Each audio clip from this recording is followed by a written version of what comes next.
New evidence reveals a lot of cover-up activity from the Biden crime family, and in particular, the Biden White House. Congress released a new letter that shows that when they discovered those classified materials hanging out at all of Joe Biden's locations, there may have been more to the story about how they revealed that to the American people. Congress sent a letter, and in the letter that went over to the White House lawyers, we see that Congress knows more than the White House has been letting on. This is what the letter looks like. It comes from the Oversight Committee and Accountability from the House of Representatives, in particular from James Comer from Kentucky, drafted to Ed Siskel, the lawyer over at the White House. And we see this one was signed here by James Comer, the man himself. And he tells us, "Dear White House lawyer, Mr. Siskel, the Committee on Oversight is investigating Joe Biden and his mishandling of highly classified documents. Some people might even say nuclear codes. We don't know. The committee has obtained information that contradicts important details from the White House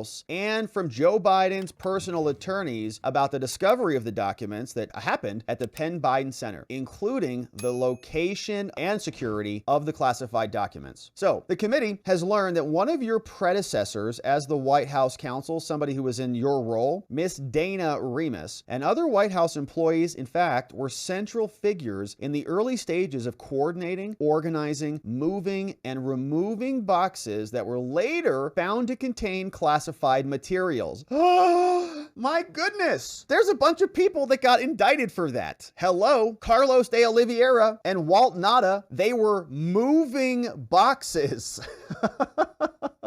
They all got charged for that, man. And those boxes allegedly had classified documents. So this is a shock. So all of these other people were moving documents around. Nobody knew about it. Given special counsel's Robert Hur's recent interview with President Biden, the White House should be fully transparent and cooperative with the committee's request described in detail below. White House, Congress wants information about why President Biden used significant federal resources, including 5 White House employees and a DOD employee, to access and secure what were purportedly personal items of President Biden at the Penn Biden Center. Additionally, the committee is concerned by the omissions, we'll use the word lie, in the president timeline based on the following discoveries. Here's what we know. March 18, 2021, somebody called Annie Tomasini. She was the assistant to Joe Biden and a senior advisor to his office. The senior advisor traveled to Penn Biden Center to take inventory of the documents and the materials. Okay, so March 18th comes on. Joe Biden just takes office in January, remember? So they go, oh my gosh, I can't believe we won this election. We beat Trump? How did that happen?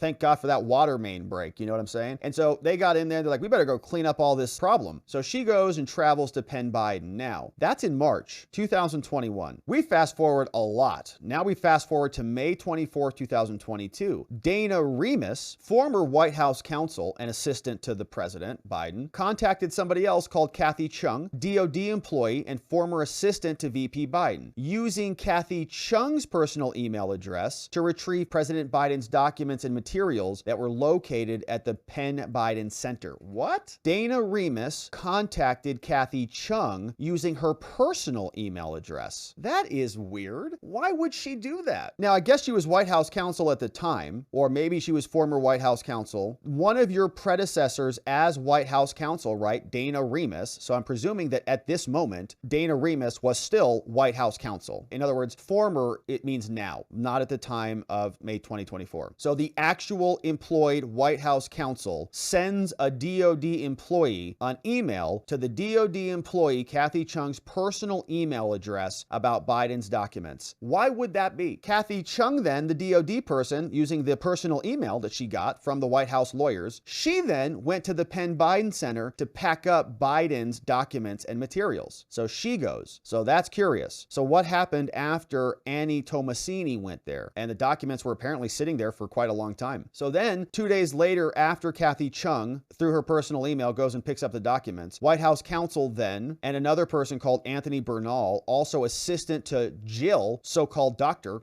and another White House employee, they went to the Penn Biden Center. They also took possession of boxes of documents, but they could not fit all of their boxes boxes into their cars. Too many classified documents and Hunter Biden crack effects. So they're like, man, there's so many documents here. I mean, Joe Biden's been in the government for Lord knows how long. So they come back about a couple months later. October 12th, Ashley Williams, another special assistant to the president, and somebody else named Pat Moore, they then go back to the Biden Center again, and they do the next wave of assessing files and looking at the boxes, okay? So how long were these classified documents just sitting around in the Penn Biden Center? Nuclear codes, war plans, we don't know. Ashley Williams then returned in October to the Penn Biden Center, and she left with a, quote, few of the president's boxes. And we don't need, like, who are these people? Is she cleared to look at classified documents or handle classified documents? A special assistant and a deputy director. Is Dana certified, or Dana, or Anthony Bernal, assistant to the president? So how many, look at all these people who are involved. Kathy Chung, she's DOD, but does she have classification certifications? You know, can she see these things? How many people have touched these documents now? And will they all be investigated? Bob Bauer, also the president's personal lawyer, texted Kathy Chung that Pat Moore, someone else, had begun to sort through the boxes at Penn Biden Center. So other people. So Congress says, all right, look, White House, each and every one of these encounters was omitted. You guys lied to us from the White House and Biden's public statements. In January, President Biden's personal lawyer, called Bob Bauer, released a statement that included a timeline of events that inexplicably began on November 2nd, 2022. Didn't it feel weird? So all of that was left off, okay? They started like right here. They just found the boxes. Oh, his personal attorney shows up. The unexpected discovery of Obama-Biden records, well, they just dropped it on us. They had been looking through this for months, years. President Biden's timeline was incomplete and misleading. Some might say lying. It omitted months of communications and planning and coordination among multiple White House officials, DOD officials, Biden Center employees, Biden's personal attorneys to retrieve documents. The timeline also omitted multiple visits from at least 5 White House employees, including Dana Remus, Anthony Bernal, Ashley Williams, Annie Tomasini, and some other unknown staffer, maybe Hunter, who knows. There's no reasonable explanation as to why this many White House employees and lawyers were so concerned with retrieving boxes they believe only contain personal documents and materials. They were freaked. Indeed, their visits dated back to March 2021. Annie Tomasini initiated contact. She was going to schedule a visit to, quote, take inventory of what was left at the center. Importantly, no public statement reflected that Ashley Williams, another White House employee, allegedly removed boxes from the center on October 13th. And so these are the same people screeching at Trump, screeching at the right for being so careless with your documents, right?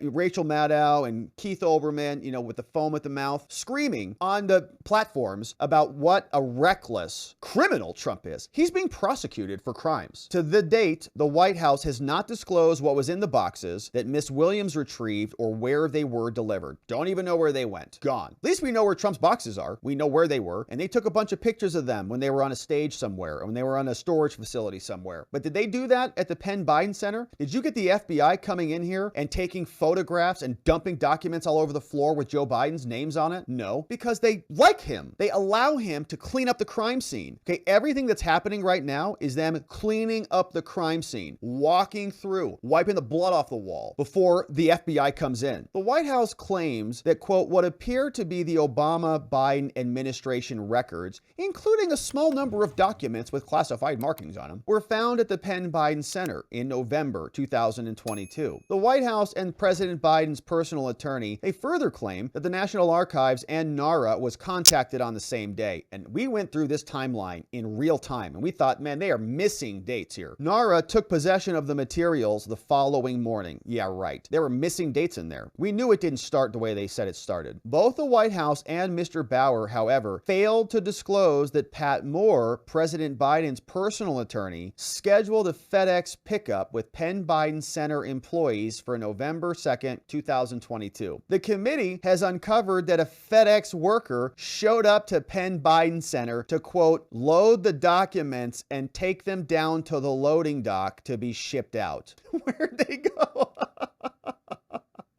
Oh, man. They're trying to put Trump in prison for having documents at one of the most secure locations in the country at Mar-a-Lago. And Joe Biden is shipping documents where we know there were classified documents out via FedEx. Oh, what a corrupt garbage DOJ we have. The committee finds it troublesome that boxes of documents were potentially removed from the Penn Biden Center prior to NARA's arrival and their assessment. Yeah, they just shipped them out. Of course you would. They're probably in China, man. Probably sent him to LA to Hunter's residence with his lawyer, and he put him on a boat over to China. That's CEFC money, or maybe he's back in Ukraine for Ukraine Burisma money. Who knows? In May 2022, Miss Remus coordinated the retrieval of Biden's personal items from the center, an administrative matter that neither required her legal expertise nor her involvement. But notably, Miss Remus first contacted Kathy Chung at the DoD regarding the materials at the center on the same exact day that the DOJ subpoenaed former President Trump for classified documents. Oh, it'll make your skin crawl. They sent a subpoena to Trump at the same time at the DOJ. They're saying to themselves, Biden better not have any classified documents, does he? Remus contacts the DOD to clean up Joe's as they're going after Trump's. This is a weaponized government on display, and we're watching it not, a lot of this is happening, yes, physically in the real world, but this is all happening behind closed doors. These are all conversations simultaneously at the same time. At that time, Miss Chung worked for the DOD, not the White House, but she got it to her personal email, and Miss Remus contacted her from the White House on a personal phone number and a private email address, thus evading FOIA. They all knew what was going on, okay? They all knew what's happening at the DOJ. They know Trump's getting a subpoena. Miss Remus and Miss Chung then coordinated with the Penn Biden Center employees to go and access Biden's, quote, personal items. So Congress is concerned as to why Miss Remus, the White House's top lawyer, played such an integral role in gathering Biden's boxes that were purportedly believed to contain non-classified, non-government materials. The committee is also interested in the extent of the assistance that was offered by the White House to assess and to unpack these boxes, if they were Biden's personal materials. As we now know, the boxes at the Penn Biden Center in fact held sensitive and classified materials. It is obvious to the committee that the White House and Biden's personal lawyers were concerned about the contents of the boxes held there months before contacting NARA. They cleaned up the crime scene, shipped them out via FedEx. The committee requested information directly from Miss Remus, and although she claims to be cooperating with the committee and responding to our requests, she asked that we redirect our request to the White House. So she does the dirty work and she abandoned ship. So I'm not there anymore. I don't know. I'm not at the White House counsel's office anymore. Talk to them. We seek Miss Remus's participation in a transcribed interview to further understand the timeline of events and her involvement with getting Biden's docs from the center. The White House should be fully transparent with the American people and not object to Remus participating in this interview. Now, the White House has represented to all of us, lied to us, that the documents were discovered when the personal attorneys were packing files housed in a locked closet to prepare to vacate the office, right? All of that was a fib, lie. Although the White House has claimed boxes were discovered in a, quote, locked closet, Penn Biden Center unlocked this closet each visit and allowed multiple people whose levels of security clearance remains unknown to access the boxes containing the documents. So it was a free-for-all. You can just have anybody come and go as you please and get access to the closet. The boxes of documents were located in either Kathy Chung's office or a closet that had, quote, other boxes. So the committee believes the White House can provide important insight regarding these discrepancies and the explanations through transcribed interviews, and that's why we want the following. All documents and communications regarding an accounting of the items that this person, Miss Williams, took. All communications among White House employees about Biden's documents. All communications with Miss Remus. Same thing with Sauber. Same thing with NARA. And similarly, all communications from Miss Remus to any ethics officials.